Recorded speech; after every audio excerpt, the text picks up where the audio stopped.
नमस्कार दोस्तों रामू एक छोटे से गांव में रहता था। गांव में लगभग सभी लोग गरीब थे, लेकिन रामू का परिवार सबसे ज्यादा तंगहाली में था। रामू की पत्नी की कुछ साल पहले बीमारी से मौत हो चुकी थी और अब उसके छोटे छोटे 3 बच्चे और बूढ़ी माँ ही उसका संसार थे। रामू बचपन से ईमानदार और मेहनती था।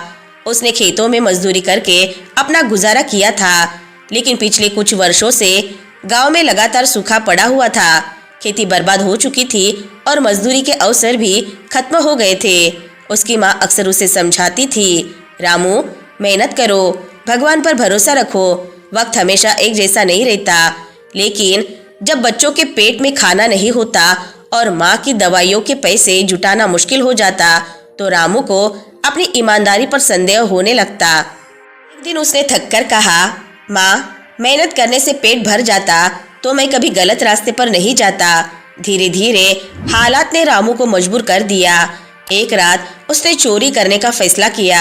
उसने सोचा कि गांव के दुकानदारों या व्यापारियों के घरों से थोड़ा बहुत सामान चुरा लेगा ताकि अपने परिवार का पेट भर सके। पहली चोरी उसके लिए बहुत कठिन थी। उसकी आत्मा उसे रोक रही थी, लेकिन जब उसने अपने बच्चों को भूख से तड़पते देखा तो उसने अपनी भावनाओं को कुचल दिया। उसने एक दुकानदार के घर से अनाज और कुछ पैसे चुरा लिए। पहली चोरी में उसे बहुत डर लगा, लेकिन जब उसने देखा कि उसकी माँ और बच्चे तृप्त होकर खाना खा रहे हैं तो उसे एक तरह की राहत मिली। धीरे धीरे चोरी उसकी आदत बन गई। वह गांव में छोटी मोटी चोरियां करता और अपने परिवार का गुजारा करता। गांव के लोग रामू पर शक करने लगे थे। किसी ने उसे रंगे हाथों नहीं पकड़ा था, लेकिन हर किसी को लगने लगा था कि गांव में हो रही चोरी का जिम्मेदार रामू ही है। रामू समझ गया कि अब उसे किसी बड़े ठिकाने पर हाथ साफ करना होगा। उसे लगा कि राजा का महल ही सबसे सही जगह है। महल में खजाने की कोई कमी नहीं थी। एक रात रामू ने अपने गांव से निकलकर महल की ओर रुख किया। उसने अपने दिल में ठान लिया था कि इस बार अगर वह सफल हो गया तो अपने परिवार को लेकर कहीं दूर चला जाएगा। जब वह महल पहुंचा तो उसने देखा कि वहां सख्त पहरा है। सैनिक चारों ओर घूम रहे थे। उसने महल की दीवार पर चढ़ने की कोशिश की और चुपके से अंदर घुस गया। महल अंदर से बहुत विशाल और भव्य था। रामू ने ऐसा वैभव पहले कभी नहीं देखा था। उसे हर जगह कीमती चीजें नजर आ रही थी। रामू धीरे धीरे खजाने की कमरे की ओर बढ़ा। उसने सुना था कि महल के खजाने के कक्ष में अनगिनत सोने चांदी के सिक्के और गहने हैं, लेकिन जब वह खजाने के पास पहुंचा तो देखा कि वहां भारी सुरक्षा है। उसने एक तरकीब सोची। वह राजा के शयन कक्ष में गया, जहां राजा गहरी नींद में था। रामू ने सोचा कि अगर वह राजा के कपड़े पहन ले तो कोई उसे पहचान नहीं पाएगा। रामू राजा के कपड़े उतारने ही वाला था कि अचानक एक आवाज सुनाई दी। उसने देखा कि रानी जाग गई थी और उसे घूर रही थी। रानी ने कठोर स्वर में पूछा, तुम कौन हो? रामू घबरा गया। वह तुरंत भागने की सोच रहा था, लेकिन उसने देखा कि रानी के पास तलवार है। रानी ने कहा, अगर तुमने सच नहीं बताया तो मैं तुम्हें यही मार डालूंगी। रामू ने डरते डरते सच बता दिया। उसने कहा, मैं एक गरीब चोर हूँ। मैं यहाँ चोरी करने आया था। मेरे पास और कोई रास्ता नहीं था। रानी ने उसकी बात सुनी और मुस्कुराई। अगर तुम्हें अपनी जान बचानी है तो तुम्हें मेरी एक शर्त माननी होगी। रामू ने कांपते हुए पूछा, क्या शर्त? रानी ने कहा, तुम्हें मेरे साथ समागम करना होगा। यह सुनकर रामू के होश उड़ गए। उसने तुरंत वहां से भागने का फैसला किया। जैसे ही रामू मुख्य द्वार की ओर भागा, एक सैनिक ने उसे पकड़ लिया। सैनिक ने पूछा, कहाँ भाग रहे हो और तुम यहाँ क्या कर रहे थे? रामू ने सारा सच बता दिया। सैनिक ने मुस्कुराते हुए कहा, अगर रानी को तुम्हारे साथ ऐसा करना है तो उसे राजा को पहले मारना होगा। रामू ने सैनिक की बात पर विचार किया। उसने सोचा कि यह उसकी जान बचाने का एक रास्ता हो सकता है। वह वापस रानी के पास गया और कहा, मैं आपकी शर्त मानने के लिए तैयार हूँ, लेकिन इसके लिए राजा को पहले मारना होगा। रानी ने रामू की बात सुनी और कुछ देर के लिए सोच में पड़ गई।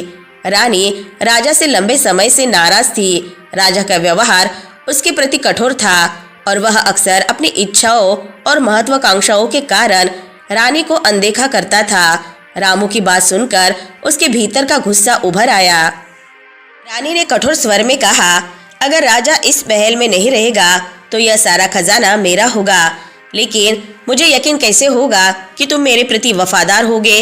रामू ने आत्मविश्वास से कहा, मैं एक चोर हूँ लेकिन झूठा नहीं, मैंने जो कहा वह करूँगा। रानी ने तलवार उठाई और राजा के पास गई। रामू सहम कर यह दृश्य देख रहा था। रानी ने राजा के सिर पर वार किया, खून का फव्वारा निकला और राजा के जीवन की डोर टूट गई। रामू को यह सब देखकर भय लगा, लेकिन उसने खुद को संभाला। रानी ने जैसे ही यह कृत्य किया, उसे अपने किए पर पछतावा होने लगा। खून देखकर वह बेहोश हो गई। रामू ने यह मौका देखा और तुरंत वहां से भाग निकला। अगले दिन महल में राजा की हत्या की खबर आग की तरह फैल गई।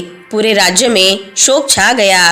रानी ने सबके सामने खुद को निर्दोष दिखाने का नाटक किया और कहा कि राजा की हत्या एक रहस्यमय तरीके से हुई है। महल के सैनिक इस हत्या की जांच में जुट गए। हर कोई यह जानने के लिए उत्सुक था कि आखिर राजा की हत्या किसने की। महल का सबसे वफादार सैनिक अर्जुन, जिसने चोर को पकड़ा था, वो राजा की हत्या की गुत्थी सुलझाने में जुट गया। अर्जुन को रानी पर थोड़ा शक हुआ, लेकिन वह बिना सबूत के कुछ नहीं कर सकता था। उधर रानी सती जाने को तैयार हो गई। अर्जुन ने रानी से पूछा, महारानी, राजा को किसने मारा?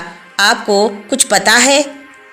रानी ने कहा, मुझे कुछ नहीं पता, लेकिन अगर तुम सच्चाई जानना चाहते हो तो जंगल में एक बूढ़ी औरत रहती है, वह तुम्हें सच्चाई का रास्ता दिखा सकती है। अर्जुन ने रानी की बात मानी और उस बूढ़ी औरत की खोज में जंगल की ओर निकल पड़ा। जंगल के बीचों बीच अर्जुन को एक झोपड़ी मिली। झोपड़ी में एक बूढ़ी औरत बैठी हुई थी। उसने अर्जुन को देखकर कहा, तुम यहाँ क्यों आए हो? अर्जुन ने पूरी कहानी सुनाई और राजा की हत्या की सच्चाई जानने की बात कही। बूढ़ी औरत मुस्कुराई और बोली, अगर सच्चाई जाननी है तो तुम्हें एक बकरी का सिर काटकर उसे हवा में उछालना होगा। अर्जुन ने ऐसा ही किया, लेकिन कोई चमत्कार नहीं हुआ।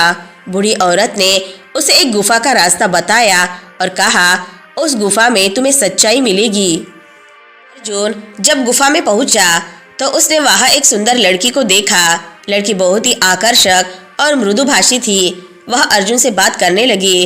अर्जुन को नहीं पता था कि वह लड़की एक आदमखोर थी। गुफा के अंदर उसकी माँ भी रहती थी, जो उस वक्त बाहर थी। अचानक लड़की ने अपनी माँ के लौटने की आहट सुनी। उसने अर्जुन से कहा, तुम्हें यहाँ से भागना होगा, वरना मेरी माँ तुम्हें खा जाएगी। लड़की ने अपनी माँ को धोखा देने के लिए अर्जुन को मक्खी बना दिया। हर रात वह लड़की अर्जुन को इंसान बना देती और उससे बात करती। यह सिलसिला वर्षों तक चला। अर्जुन उस लड़की से प्रेम करने लगा, लेकिन एक दिन वह वहां से भाग निकला। अर्जुन वापस अपने घर लौट आया, लेकिन उसका मन उस लड़की के पास था। उसने बूढ़ी औरत से फिर से गुफा का रास्ता पूछा। बूढ़ी औरत ने कहा, अगर तुम्हें वहां जाना है तो अपने बेटे को मेरे पास लाओ। अर्जुन मोह में फंस गया और अपने बेटे को बूढ़ी औरत के पास ले आया। बूढ़ी औरत ने कहा, अपने बेटे का सिर काटकर मुझे दो। अर्जुन जब ऐसा करने को तैयार हुआ तो बूढ़ी औरत ने उसे रोक दिया। उसने कहा, यही तुम्हारे प्रश्न का उत्तर है, तुम मोह में फंस गए हो। बूढ़ी औरत ने कहा, चाहे कोई कितना भी सगा हो, इन 3 बातों पर भरोसा मत करो। पहली बात, मोह।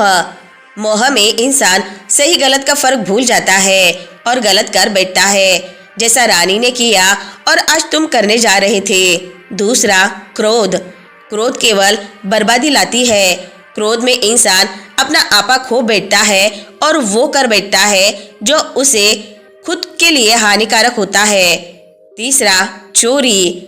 चोरी इंसान को भीतर से खोखला कर देती है। ये आदत इंसान को पूरी तरह नष्ट कर देती है। बूढ़ी औरत की ये बात सुनकर अर्जुन को अपनी गलतियों का एहसास हुआ और उसने वचन लिया कि वह कभी मोह, क्रोध और चोरी की राह पर नहीं चलेगा। दोस्तों, ये कहानी यही समाप्त होती है, लेकिन इसके सबक जीवन भर याद रखने योग्य है। तो दोस्तों, आज की कहानी से आपको बहुत कुछ सीखने को मिला होगा। वीडियो अगर पसंद आई होगी तो वीडियो को लाइक, शेयर और चैनल को सब्सक्राइब जरूर से कर ले। मिलते हैं नेक्स्ट वीडियो में, तब तक के लिए अपना ख्याल रखें। धन्यवाद।